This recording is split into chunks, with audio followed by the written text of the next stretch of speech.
Good, whatever, evening, I guess. I know what you're saying. John, you should really let this go. Well, I enjoy this stuff. So, if you enjoy this stuff, then watch my channel. If you don't, then move along. But I enjoy this stuff. So, he says the Terry frisk is based on reasonable suspicion. I probably misspoke a little bit there, but... well, you know what? We could actually probably figure out what I said there. Let me put on my earphones. Let's listen together, shall we? But the Terry frisk is based on reasonable suspicion. Okay, so I did say that. And let me state that it is. It is based on reasonable suspicion because, number one, before you do the Terry frisk, you have to do the Terry stop. And the Terry stop is based on reasonable suspicion. You need reasonable suspicion that crime is afoot.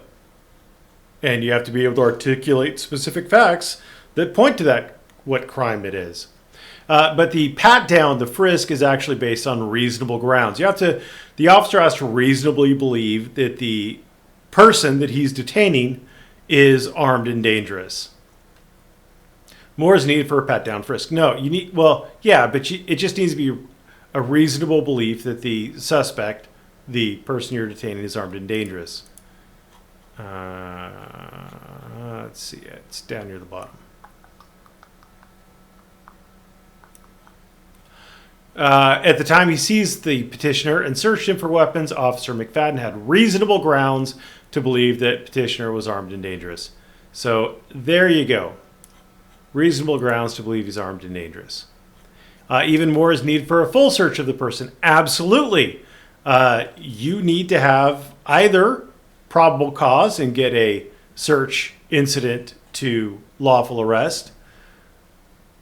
Well, you need probable cause for the arrest, and then you can get the search incident to a lawful arrest.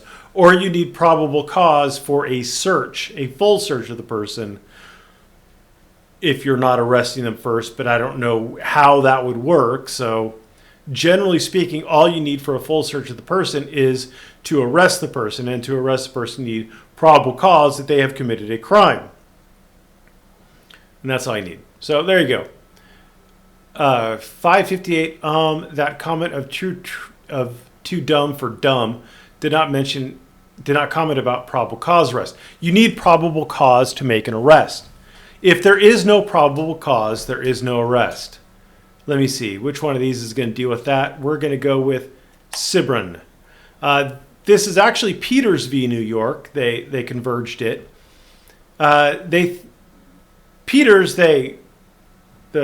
It was an off-duty cop who captured some guy and then searched him because he thought he was, because the officer thought the other guy was committing a burglary. But even though he didn't say that the guy was under arrest, he grabbed the guy, right? He thought he was detaining the guy, but he searched the guy, like a full search. Full search. And they said it was okay because, somewhere in here,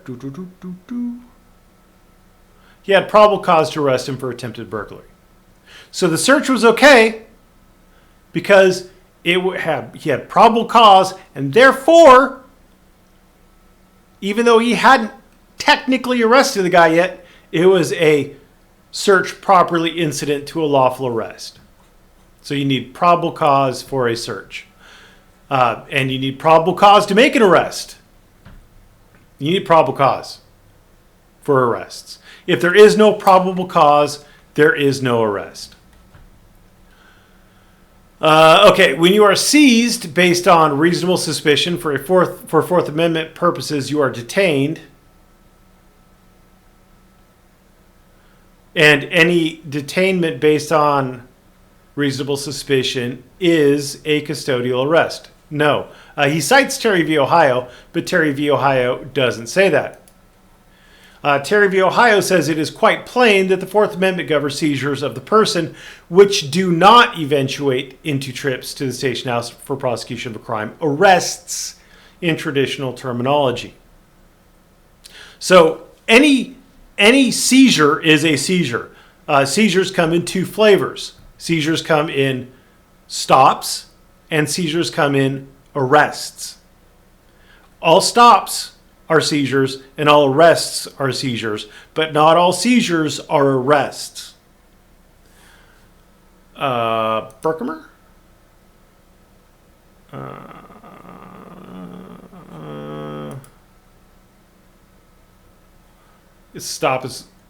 A routine traffic stop is more analogous to a so-called Terry stop than to a formal arrest. There's two of them. Hold on, let me think about this for a minute. Dunaway? Yes. Dunaway. Terry, for the first time, recognized an exception to the requirement that Fourth Amendment seizures of persons must be based on probable cause.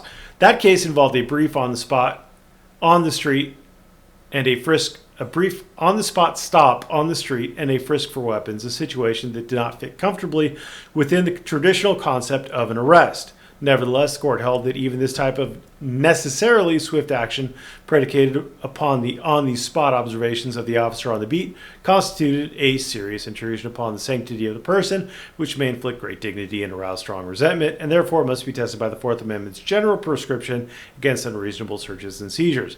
However, since the intrusion involved a stop and frisk, was so much less severe than that involved in traditional arrest, the court declined to stretch the concept of arrest.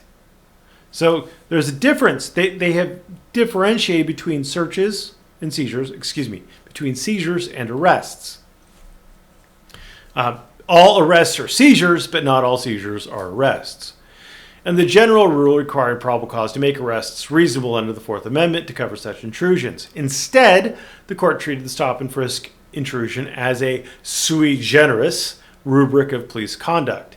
And to determine the justification necessary to make this specially limited intrusion reasonable under the Fourth Amendment, the court balanced the limited violation of individual privacy involved against the opposing interests in crime prevention and detection and in the police officer's safety.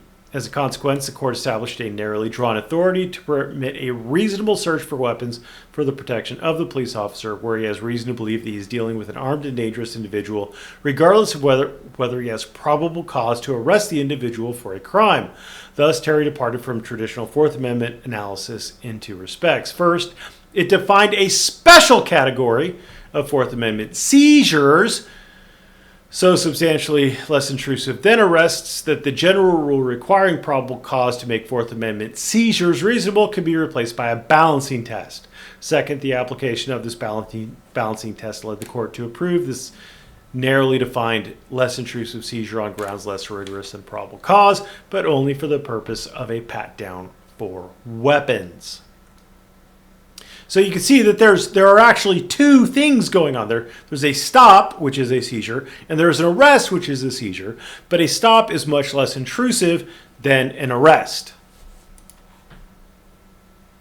If you want to play word games, go ahead. No, these are legal games. There are legal ramifications between the two words. If you are stopped, you don't have the right to an attorney. If you are stopped and not arrested, the officer is limited to doing a Terry search, a Terry pat-down, a Terry frisk. If you are arrested, the officer can do a full search. There is a quantitative and a qualitative difference between being detained or stopped and being arrested. If you are arrested, you're going to jail, presumably. If you are stopped, the officer is conducting an investigation. Let's see. KSA method of arrest. 1, an arrest made by actual restraint of the person arrested or by his submission to a custody. Can anyone tell me what it says here after the or submission to custody? Okay, well, okay, so we're going on to a different thing. So, the common law version of arrest, this is, again, another, because the sovereign citizen only recognizes Supreme Court cases, I could, of course, give Kansas state cases, but he only recognizes Supreme Court cases. So I am limiting my scope for his tiny mind to grasp. This is California v. Hodari D. This is telling you how an arrest is effectuated. An officer effects an arrest of a person whom he has authority to arrest, by laying his hand on him for the purpose of arresting him, though he may not succeed in stopping and holding him. There could be constructive detention, which will constitute an arrest, although the party is never actually brought within the physical control of the party making an arrest. This is accomplished by merely touching, however slightly, the body of the accused by the party making the arrest, and for that purpose, although he does not succeed in stopping him or holding him for an instant, blah, blah, blah. But the thing that I want to point out to you is this word purpose. This word purpose is important. This word purpose is telling you that there is one element that you're not seeing in here. And that is the intent of the officer making the arrest. The officer has to intend to make an arrest. If the officer grasps your hand to shake it, your hand is restrained. Your hand is restrained. It is in his hand. It is restrained. Maybe he does the pastor hug on you. Everybody knows what that is. You grab the right hand of the person that you're going to do the pastor hug with your right hand, and then you pull them in and you throw your left arm around them. That's the pastor hug. If a cop does that to you, you're actually restrained, but you're not arrested. An arrest is made. There is the actual purpose behind it. If the officer says you're under arrest, put your hands on your head, and the person does that, then they're arrested, even though the officer at that point has not laid a hand on them. When you stop your vehicle, are you submitting to the officer's custody? Yes, no, sort of. You're submitting to being stopped. You're not actually going into the officer's custody. A relatively brief encounter, a routine traffic stop, is more analogous to the so-called Terry stop than a formal arrest. And Berkemer, was it Berkemer? Yeah, it was Berkemer. They had it right. They had it right. Let's see, somewhere down in here.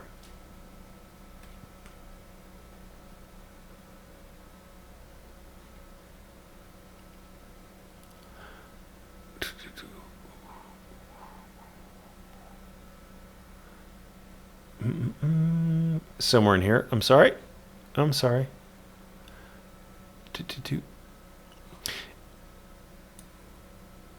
It must be acknowledged at the outset that a traffic stop significantly curtails the freedom of action of the driver and the passengers, if any, of the detained vehicle. Under the law of most states, it is a crime either to ignore a policeman's signal to stop one's car or, once having stopped, to drive away without permission.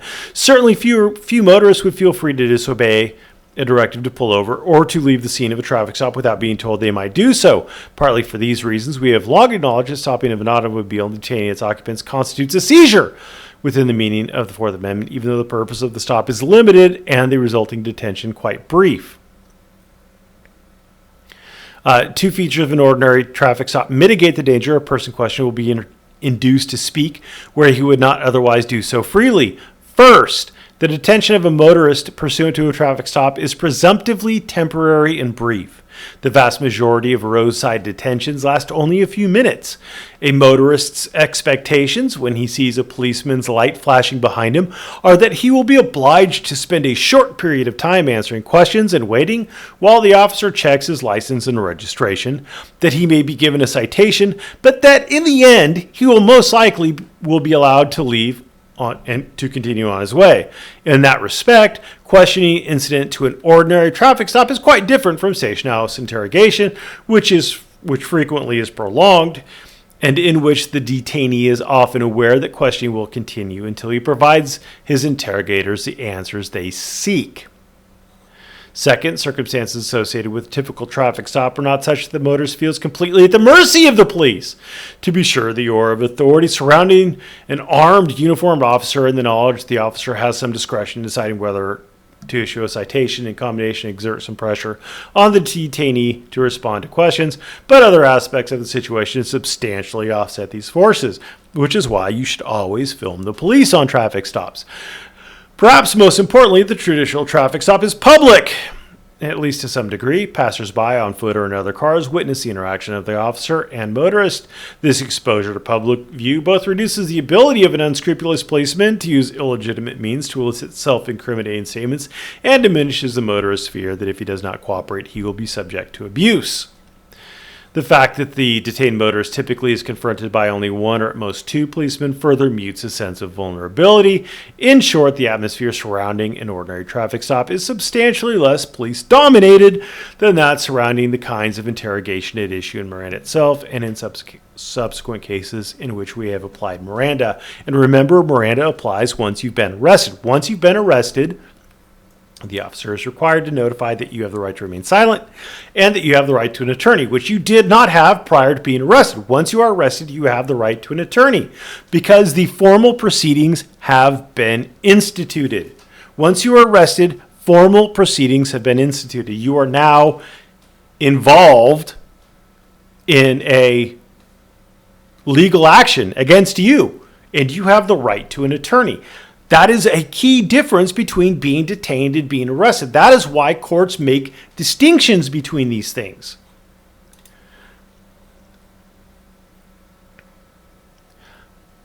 Notably, state law does not define reasonable suspicion for Fourth Amendment purposes. And again, it's not Fourth Amendment, it's not reasonable suspicion. Arrests are solely predicated on probable cause. Solely. You cannot make an arrest on reasonable suspicion. Anything else? No. All right. So I kind of showed you this. This is ultimately... So his issue, again, I just want to bring everybody back to his issue. His issue is in oral arguments on a case involving a traffic stop. The attorney arguing for the state stated that a traffic stop is less intrusive than a custodial arrest.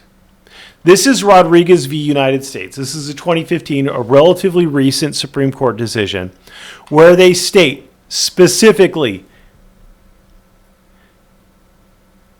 a relatively brief encounter, a traffic stop is more analogous to a so-called Terry stop than to a formal arrest. Now the court plays with the word formal arrest, custodial arrest, traditional arrest. They all essentially mean the same thing. They all essentially mean arrest other than constructive arrest.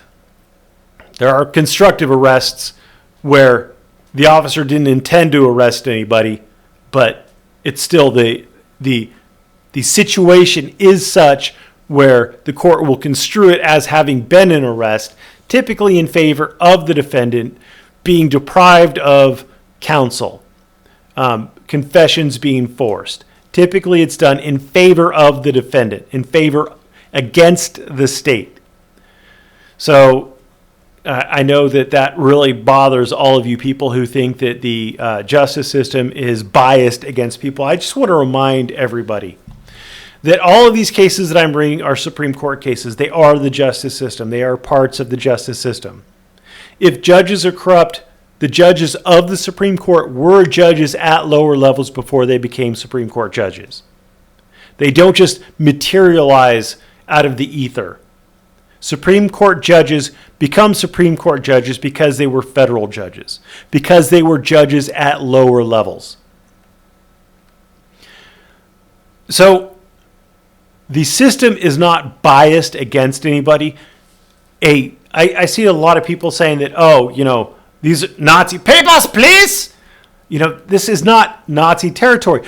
The reason there is a distinction in the law between detention and arrest is because once the officer crosses that line of an arrest, you have additional protections that kick in against the state to protect you from the state. So if you call everything an arrest, you muddy that line. And if you call yourself a lawyer and you don't understand the difference between a stop, which is based on reasonable suspicion, and an arrest, which is only allowable on probable cause, then you do everybody a disservice and you look like an idiot. And quite frankly, too dumb for truth, too stupid for lawyer is an idiot. Thanks for watching. Have a great evening.